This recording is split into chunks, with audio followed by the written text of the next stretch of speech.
अस्सलाम वालेकुम स्टूडेंट्स, कैसे हैं आप सब? ठीक ठाक हैं? आप देख रहे हैं चैनल सर वकार वहीद और आज हम वीडियो बना रहे हैं एमबीएस में। जिस तरह आपको पता है जॉब्स आ चुकी हैं और उसमें आप भी अप्लाई कर सकते हैं। गर्ल्स बॉयज सारे अप्लाई कर सकते हैं। एमबीएस में कंप्यूटर ऑपरेटर की जॉब है, असिस्टेंट की जॉब है और एमबीएस की ऑफिशियली वेबसाइट पर जाकर अप्लाई कर सकते हैं। अप्लाई किया करो। जिन जिन जॉब्स का मैं कह रहा हूँ, गर्ल्स ट्रैफिक पुलिस में आई हैं, मोटरवे पुलिस में आई हैं, वहाँ अप्लाई करें।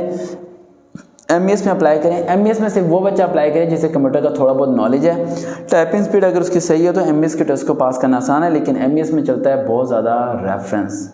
यस, बिल्कुल सच बात है। ठीक है, तो रेफरेंस तो अल्लाह ताला बना ही देगा कहीं ना कहीं से।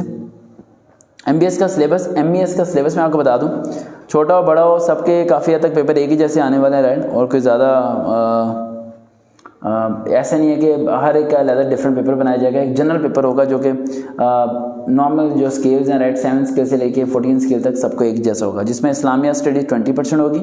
आराम से लिख लें, इस्लामिक स्टडीज़ 20%, पाक स्टडी 20%,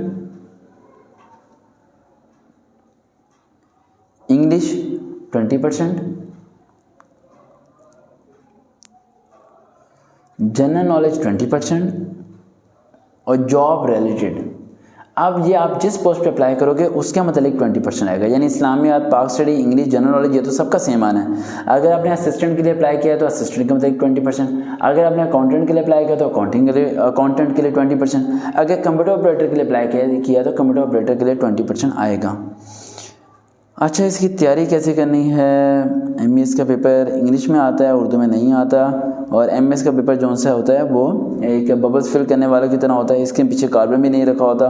जो मैंने आपको बताया है कि इंग्लिश का इस्लामिक स्टडीज़, पाक स्टडी, इंग्लिश, जनरल नॉलेज, इसकी एमईएस की तैयारी करने की ज़रा भी ज़रूरत नहीं है। आप लोग एमईएस के पेपर जैसे भी तैयारी करें, जिस पोस्ट के लिए अप्लाई करें उसका नॉलेज ले लेना।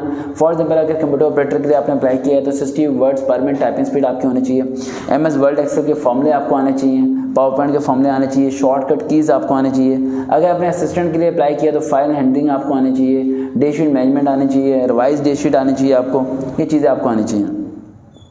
बाकी इंग्लिश वगैरह का सारा कुछ कॉमन होता है। अगर आप यहाँ अप्लाई करते हैं तो काइंडली कोई रेफरेंस तलाश कर लें ताकि आप लोग सिलेक्ट हो सकें, और पैसे नहीं, रेफरेंस तलाश करना है। ठीक है, अल्लाह ताला ज़रिया बनाएगा।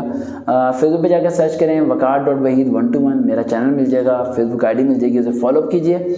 और इसी आईडी से इंस्टाग्राम पे भी है, राइट। और यूट्यूब पे जाकर सर्च करें वकार रियल मोटिवेशन, फॉलो कीजिए, सब्सक्राइब कीजिए, ताकि जहाँ से आपको वीडियोज़ मिलते रहें ज़िंदगी के सही करने के लिए। देखते रहें चैनल सर वकार वहीद। दोबारा मुलाकात होगी। अल्लाह।